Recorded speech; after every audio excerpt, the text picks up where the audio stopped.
3. Bismillahirrahmanirrahim. Assalamualaikum warahmatullahi wabarakatuh. Kami dari kelompok 7, mata kuliah Psikologi Sosial, Prodi Penyuluhan Pertanian Berkelanjutan, dari Politeknik Polbangtan Yoma. Di sini kami akan membahas tentang psikologi sosial dalam organisasi sosial yang diampu oleh dosen. Yang pertama yaitu ada Bapak Insinyur Miftahul Arifin, MPD. Yang kedua ada Ibu Dr. Siti Nurlaila, SPD, MPSI.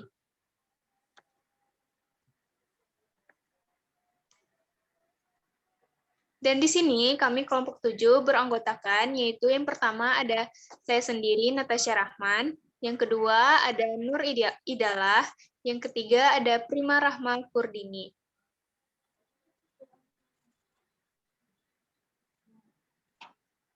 Pada pembahasan pertama, yaitu hakikat organisasi sosial, yang ada pengertian organisasi sosial, ciri-ciri karakteristik organisasi sosial, fungsi organisasi sosial, dan contoh organisasi sosial.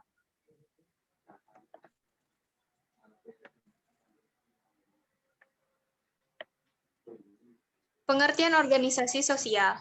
Organisasi sosial adalah tatanan sosial yang bersifat formal, langgeng atau terus-menerus, memiliki aturan yang tegas dan mengikat, memiliki identitas secara kolektif, keanggotaan jelas dan rinci, serta memiliki jenjang atau tingkatan-tingkatan. Adapun definisi organisasi sosial dari pemikiran para ahli seperti Eliot dan Merrill. Eliot dan Merrill mendefinisikan organisasi sosial sebagai suatu gambaran keadaan yang menjelaskan peranan dan kedudukan beberapa sekumpulan individu dalam kesatuan sosial yang berfungsi sesuai dengan tujuan yang hendak dicapai. Ciri-ciri atau karakteristik organisasi sosial. 1.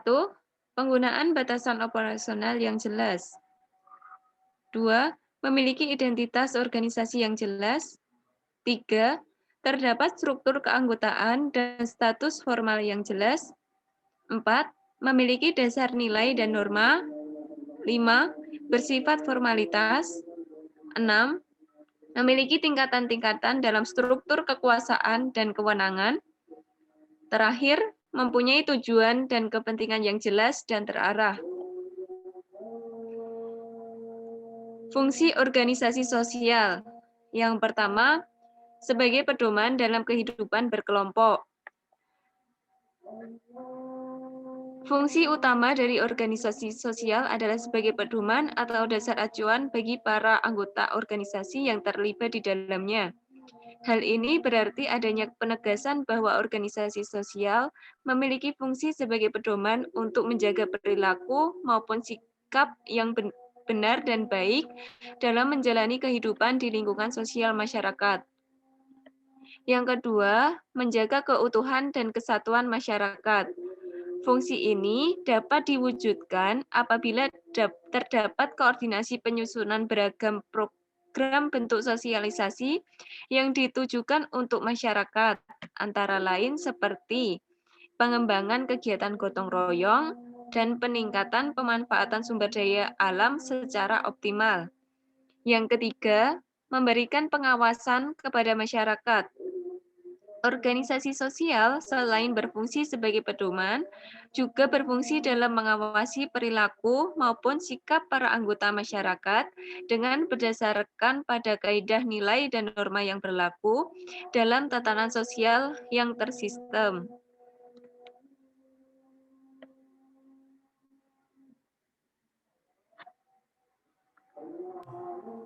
Contoh organisasi sosial.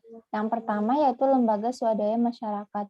Lembaga swadaya masyarakat atau familiar dengan sebutan LSM merupakan salah satu contoh keberadaan organisasi sosial yang berkembang di lingkungan masyarakat. Lembaga swadaya ini bersifat merakyat dan sederhana karena didirikan oleh beragam komponen masyarakat guna mencapai tujuan bersama. Yang kedua yaitu organisasi masyarakat. Organisasi kemasyarakatan seringkali dikenal dengan istilah ormas. Jika dianalisis dari beragam berita yang disiarkan di media massa, ormas seringkali identik dengan kegiatan sweeping atau razia yang dilakukan secara tidak resmi. Namun, pada kenyataannya tidak semua ormas berlaku maupun didirikan dengan tujuan demikian. Di sisi lain, dalam kehidupan sosial masyarakat seringkali dijumpai organisasi masyarakat yang menggelar sejumlah aksi sosial, misalnya penggalangan kegiatan donor darah.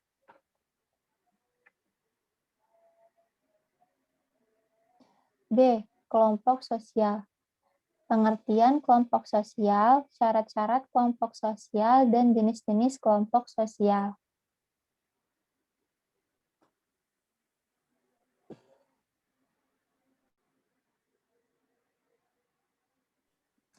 Pengertian kelompok sosial menurut Sujana Sukanto, kelompok sosial adalah himpunan atau kesatuan masyarakat atau kesatuan manusia yang hidup bersama karena saling berhubungan di antara mereka secara timbal balik dan saling mempengaruhi.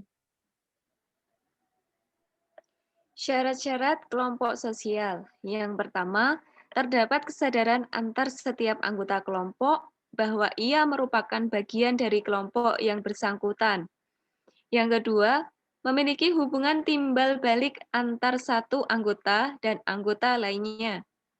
Yang ketiga, adanya faktor yang dimiliki bersama yang akan membuat hubungan antar anggota menjadi semakin erat, yang dapat merupakan nasib, kepentingan, tujuan, ideologi politik yang sama. Jenis-jenis dari kelompok sosial. Yang pertama, kelompok statistik. Kelompok ini tidak memiliki hubungan sosial yang sesungguhnya. Pengelompokan ini biasanya berdasarkan pada data angka yang telah didapatkan. Yang kedua, kelompok kemasyarakatan. Kelompok ini memiliki persamaan dalam kelompok, namun tidak terdapat susunan organisasi serta hubungan sosial antar anggota. Kelompok sosial. Suatu kelompok yang setiap anggotanya memiliki kesadaran jenis serta berhubungan satu dengan lainnya, namun tidak terikat dalam ikatan organisasi. Yang terakhir, kelompok asosiasi. Dalam kelompok ini, setiap anggota memiliki kesadaran bersama bahwa dalam kelompok, masing-masing anggota memiliki tanggung jawab atas kepentingan kelompoknya, sehingga para anggota melakukan hubungan sosial, komunikasi, dan ikatan organisasi secara formal.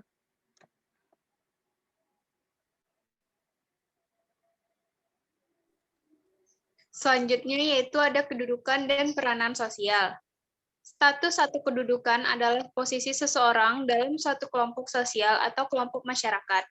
Kedudukan merupakan perwujudan atau pencerminan dari hak dan kewajiban individu dalam tingkah lakunya.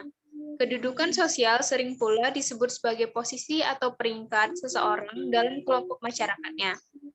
Pada semua sistem sosial, tentu terdapat berbagai macam kedudukan atau status, seperti anak, istri, suami, ketua RW, ketua RT, camat, lurah, kepala sekolah, guru, dan lain sebagainya.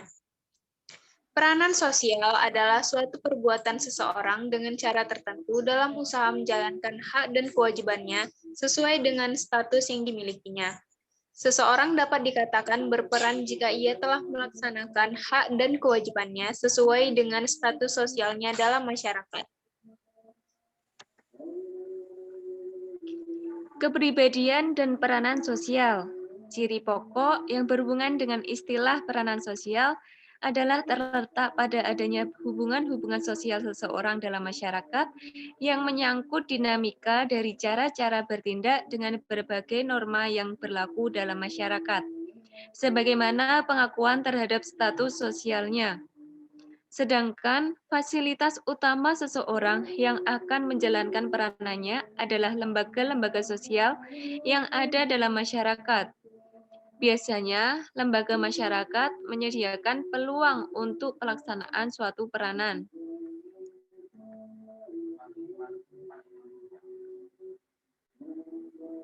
Peran psikologi sosial dalam organisasi. Psikologi yang membahas mengenai organisasi disebut sebagai psikologi organisasi, di mana ilmu ini fokus membahas mengenai bidang yang menggunakan metodologi ilmiah atau observasi psikologi untuk memahami perilaku individu dalam pengaturan organisasi, khususnya organisasi besar.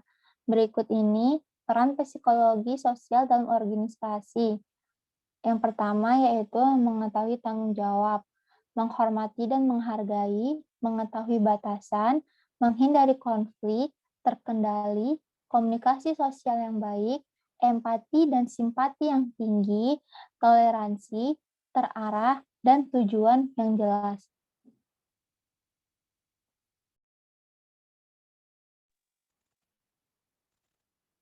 Sekian presentasi yang dapat kami sampaikan dan dapat kami jelaskan. Apabila ada kesalahan atau kekurangan, mohon dimaafkan. Wabillahi taufiq wal hidayah. Assalamualaikum warahmatullahi wabarakatuh.